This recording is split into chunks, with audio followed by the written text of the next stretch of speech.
Hi everyone, welcome to my channel Licensed to Roam, where I'll be providing content on football tactics and analysis on European football and the beautiful game from across the globe. You can follow me on Twitter at Edward Stratman, and if you enjoy the video, I would really appreciate a like, subscribe, and any comments as I get started and hope to grow the channel. For this analysis, we're going to be covering one of the most exciting and entertaining teams in Europe over the last few years, Real Sociedad, who have just been sublime under their expert tutelage of superb manager Imanol Alguacil, who's certainly one of the brightest tacticians in world football. Blending youth from the team's famed academy, shrewd signings in the market, and masterful coaching, they've been a joy to watch and are primed to give PSG a massive test in their mouth-watering Champions League round of 16 clash next month. Boasting a plethora of outstanding players and having quality all over the pitch, the midfield is a great place to start, where they consist of exciting young talent Zubimendi and heavy hitters like Marino and Mendes, and also Zakarian, the young talent off the bench. And also in attack, obviously, Kubo's the main man, and he's joined by the likes of Ayorzabal, Baranachea, Silva, Sadiq, and Fernandez. Then in the heart of defence, Lenormand and Zubeldia, probably La Liga's most informed central defensive duo, are then supported by the likes of Traore, Tierney, Munoz, and Elistundo. And then touch on Ramiro in goal, who's been a fantastic servant as well.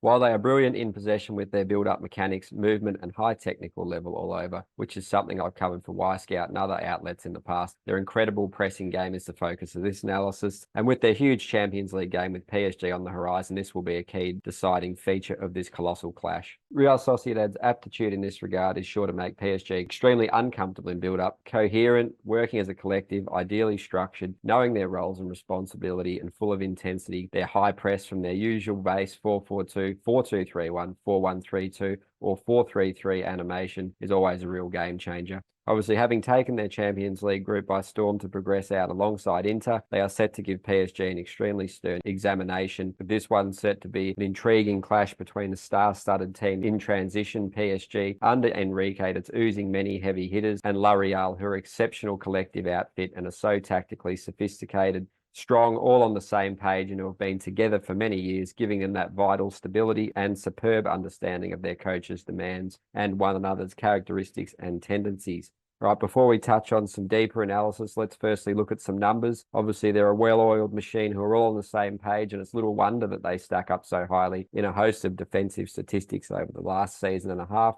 Indeed, by the numbers, comparing their data from this season so far and last campaign, it's clear how effective and combative they are, for they rank extremely highly among Europe's top 5 leagues for PPDA, challenge intensity, fouls, and yellow cards, as seen in the graphics. It's particularly interesting that they top the list for PPDA and fouls from last season and this term to date, plus are right up there in terms of challenge intensity and yellow cards, as shown. Relentlessly high pressing with such attention to detail, aggression, so effective, and they're just so superbly coached and coordinated. They're a huge force to be reckoned with. Obviously, and they're unquestionably one of the best high-pressing teams in Europe and world football, whether that be at pressing high and counter-pressing. They're such a tough side to face off with. Beginning with their high press, they obviously excel at disrupting opposition attacks to create openings for themselves higher up, essentially acting as a playmaker. They use various pressing structures depending on the opposition, as stated.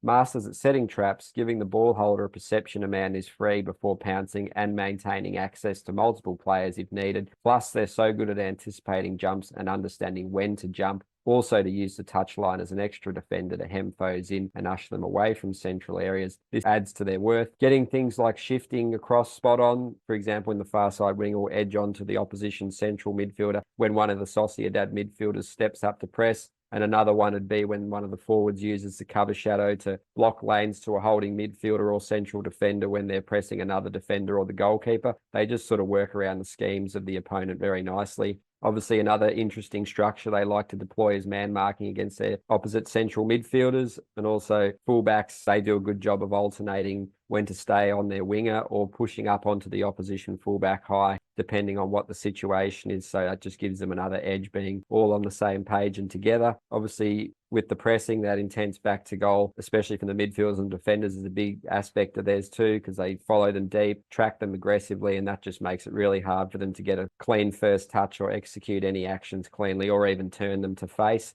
Obviously, superb at identifying pressing triggers, such as the aforementioned back to goal receiving, passes into wide areas, opponents receiving in an open body posture, and also awake to things like sloppy and underhit passes. And just like we said, opponents dropping deep anywhere on the field, they bravely back themselves and trust the framework in the system. It also warrants mention how they switch marking assignments comfortably and communicate this with one another so they can remain in their spots without getting too disoriented or disorganized. As a result of all this, opponents are regularly forced into low percentage long balls, which L'Oreal's dual winning specialists in midfield at the back are happy to mop up and then restart attacks again from ideal areas. Obviously, playing a high line with a risk and reward balance, they usually do this pretty well to compress the pitch, leaving opponents with minimal room to play. Although this could be dangerous against obviously someone like Mbappe, who loves exploiting huge zones in behind. But the positives outweigh the negatives of this approach as they have full belief and faith in the system. It also works well to minimize space between the lines as they move as a unit and in unison, so they're pretty connected to one another while they force away opponents from the center and usually ensure oppositions are regularly in unsatisfactory conditions to make coherent decisions or execute cleanly or with any clarity. Obviously onto their counter pressing now, and they're compacted, connected, and all on the same page in here as well. So obviously you look at the way they build up and they're extremely connected as a unit. So when they do lose the ball from that attacking structure, it means they can spring to life immediately on the counter press with gusto to regain the ball high to attack again versus unset backlines who are usually preparing for an attack of their own. Boasting a good central presence and obviously spacing and attack, this helps them swarm towards their opponents and obviously block passing lanes forward in the process as well, which just initiates these movements so the opposition really struggle to get out. Giving opponents minimal time on the ball to make decisions, this has been a method that's created some really promising chances for them as well, especially in central areas where they have that quality population of numbers. And then when their press is beaten, Sociedad have done a good job of settling back into an organised mid-block that's taken on 4-1-4-1, 4-4-2 or 4-4-1-1 animations, be it covering space, shifting laterally, pushing up, dropping back, or getting pressure on the ball when cues arise. There's been a lot to like about their efforts here.